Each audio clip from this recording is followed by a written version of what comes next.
미국 또다시 기술 이전 요청. 한 단칼의 거부. KF-21 스텔스 실전 비행 대성공. 한국산 엔진 추력 공개 미 경합. 지금 해외 인터넷 매체들 사이에서는 KF-21 보람의 공중급유 테스트 성공을 매우 큰 이슈로 다루고 있습니다. 한국 항공우주 분야 역사에 있어 큰 이정표 하나가 마련되었다는 평가와 함께 이렇게 짧은 시간 안에 공중급유 테스트까지 성공시킬 줄은 몰랐다는 논조가 줄을 이루고 있습니다. 그런데 KF-21 보람회에 정통한 소식통으로부터 먼저 연락이 왔습니다. KCMD에서 팩트체크를 해줬으면 좋겠다는 요청과 함께요.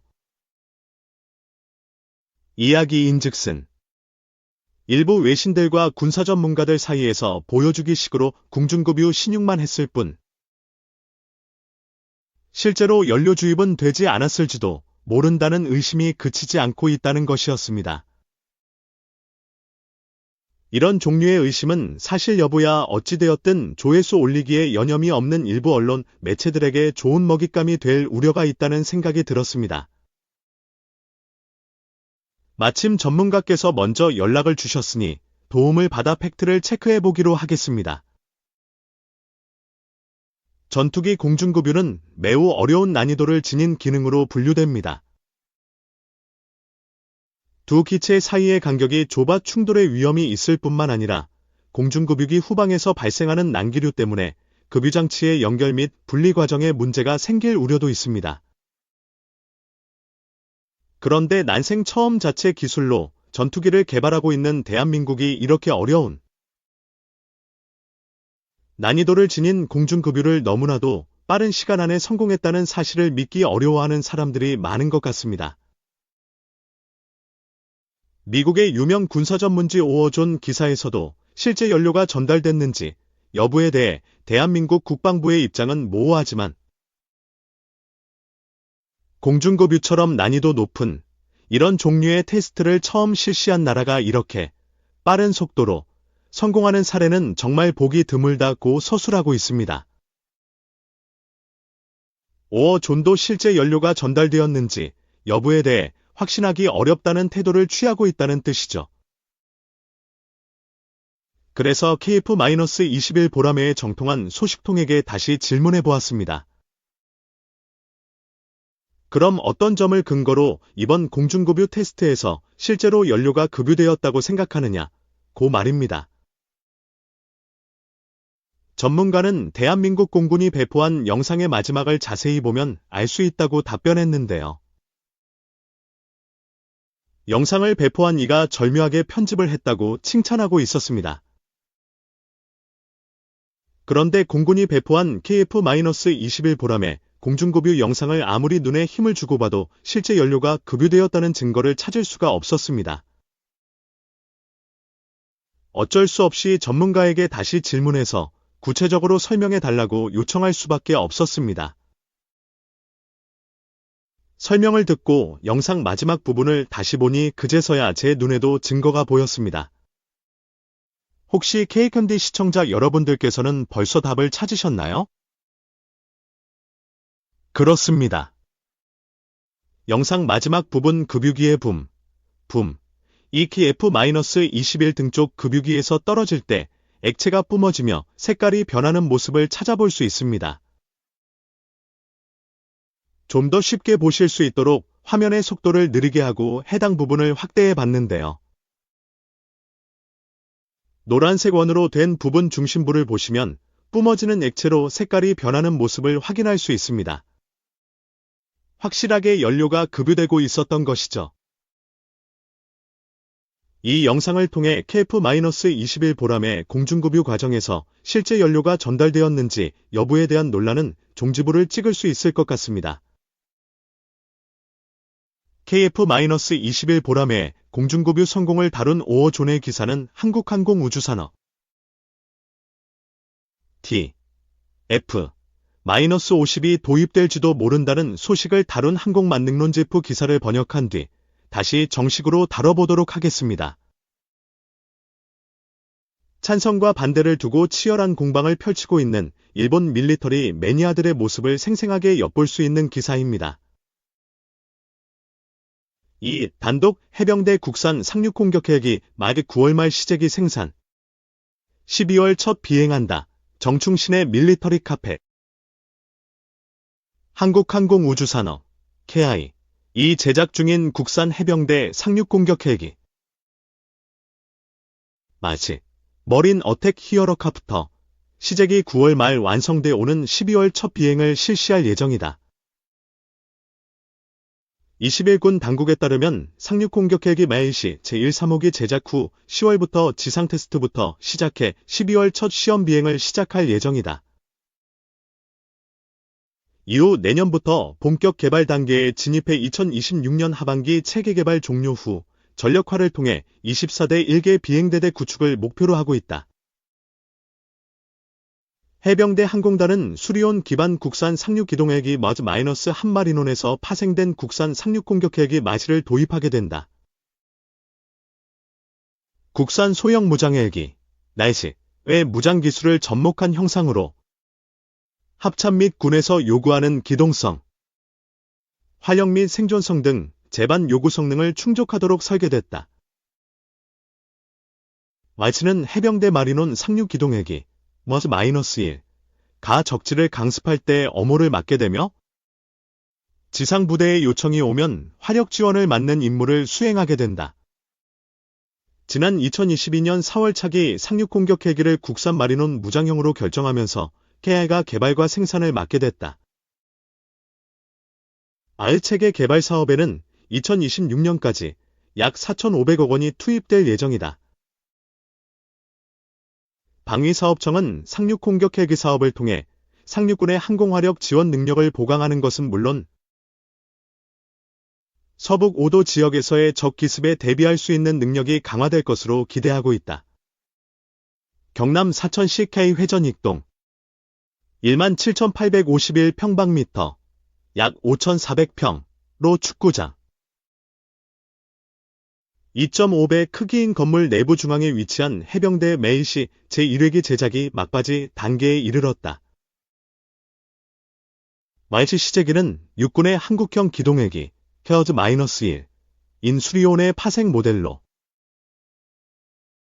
기체 형상을 제작하는 구조 조립을 끝마치고 엔진과 유압 항공전자, 동력 전달 장비를 장착하는 조립 라인으로 옮겨져 작업이 한창이다. KI에 따르면 마일시는 탑재되는 장비나 무장을 제외하면 제원 등 큰 뼈대는 수리온과 동일한 것으로 알려졌다. 마일시에는 수리온 제작 노하우가 녹아들었다. 마일시에는 국산 헬기 최초로 공중전에 대비하기 위해 공대공 유도탄이 탑재된다. 20mm 터렛형 기관총과 2.75인치 유도, 무유도 로켓, 공대지 유도탄 등의 무장도 탑재될 예정이다. 상륙 공격 헬기 개발에는 한국 육군이 노후화한 미국산 헬기 UH-1H와 경헬기 500MD를 교체하기 위해 2010년부터 시작해 올해 6월 종료된 육군의 수리온 양산 사업이 큰 영향을 미쳤다. 양산 사업을 통해 수리온의 품질과 생산 기술이 개선되면서 육군 기동헬기로 처음 개발된 수리온은 현재 상륙기동,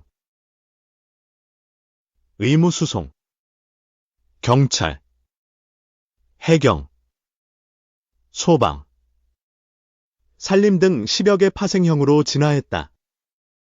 KI는 중동 동남아시아 지역 등에 대한 수리온 수출 시장을 목표로 삼고 있다. 해병대는 2023년까지 상륙기동헬기 마리논 28대를 도입, 2개의 상륙기동헬기 비행대대를 편성하는 한편, 앞으로 마히 24대를 도입해 상륙공격헬기 1개 비행대대를 편성한다는 보관이다. 마리논 상륙기동헬기를 기반으로 해병대의 상륙작전 수행 능력을 혁신적으로 끌어올리도록 설계된 상륙공격헬기. 아예는 해상 및 함상에서의 운용이 쉽도록 특화되어 있으며 해양 작전 환경에서의 운용을 고려해 기체 방염 등 부식 방지 기술도 적용됐다. 특히 현대전 특성상 생존성은 항공기 자체의 비행 성능보다 위협을 사전에 탐지하고 대응할 수 있는 항전 시스템의 중요성이 강조됐다. 상륙 공격 헬기 마지는 타드스, 표적 획득 지시 장비, 탑재를 통해 다수의 표적을 동시에 추적하는 것이 가능하다. 국산 청검 공대지 미사일을 탑재해 8km 거리에서 공격이 가능하다. -64. -1과 동일한 수준이다. 매지는 동체, 엔진, 조종석, 블레이드 및 각 계통의 12.7mm 탄에 대한 방어 설계가 적용돼 있다. 조종사 및 사수의 안전을 위해 방어 능력 추가됐다. 방어 능력 피격 시 추락하지 않고 임무를 지속 수행하도록 적용된 설계 기법이다. 국산 미사일교 란투발 장치, 캠데스, 레이저 미사일 레이더 경보 수신기, LWR, MWR, RWR 등을 모두 장착해 생존성을 향상시켰다. 아시는 주임무 형상 기준으로 최대 순항 속도를 포함해 수직 상승 속도, 제자리 비행고도 등 전 부문에서 병력이 탑승하는 상륙 기동헬기보다 우세하다. 특히 최대 순항 속도와 관련해 국내 개발 상륙 공격 헬기가 마리논 상륙 기동헬기보다 동등 이상이라는 게 K 측 설명이다. 마리논 상륙 기동 헬기의 주임무는 완전 군장 병력 탑승으로 상륙 공격 헬기 매시의 주임무 대비 중량이 더 나가 기동성은 마시가 오히려 우위에 있다. 마시는 군 작전 요구 성능, 로시를 바탕으로 육해공군 합동성 및 작전 효과를 고려해 합참 및 소요군이 제기한 성능을 도출한 바 있다. 상륙작전은 육해공군 합동작전으로 진행되며 공군의 제공권 장악과 적 기지 타격 후 병력을 투입하는 만큼 이를 감안해 작전 요구 성능이 설정됐다. 마리논 상륙 기동헬기와 고속 상륙정, 리스티2을 장거리 고속 투입하는 강습 상륙함이자 상륙 작전을 할 때 책임 공역 통제와 주로 링16과 링K, 위상 배열 레이더와 IFF 장거리 신문기 사용, 조기 경보, 상륙지 휘통제, 상륙작전 참여 세력들의 통합된 바시프 대역 프로세스와 연동되는 아드스 핵심 지휘체계이며 링K, K범F 등도 상륙지 휘통제의 활용 등을 담당하는 독도급 대형 수송함 엘퍼치-6111, 엘퍼치-6112에 앞으로 마리논 헬기와 상륙 공격 헬기를 탑재하는 방안을 검토하고 있다. 상륙 공격 헬기 매수와 마리논 상륙 기동 헬기는 장기적으로 한국형 항공모함 시브엑스에도 운용될 가능성이 크다. 시브엑스 사업 기본 운용 개념의 고정익기, 함재 전투기와 해상작전 헬기뿐만 아니라 상륙 기동 헬기와 상륙 공격 헬기 운용도 포함되어 있기 때문이다. 이 때문에 KIA는 시브엑스의 고정익 항공기 운용 체계 전반에 대한 설계에 협력하면서 마리논과 상륙 공격 헬기의 함내, 운용 설계에 필요한 정보를 제공하고 있다. 상륙 공격 헬기 매치의 멈티 유무인 복합 체계, 개발의 가장 큰 장점 중 하나는 500MD, 보-105 경헬기 등을 대체하게 되는 에드와 수리온에 통합되는 몬트 체계들을 말기에 접목하는 것이다. K 관계자는 체계 개발 때에는 몬트가 적용되지 않는다하며 향후 별도의 성능 개량 사업 등을 통해 적용 가능성이 있다고 설명했다. 이와 관련해 해병대는 사전 용역 연구를 수행하는 것으로 알려졌다.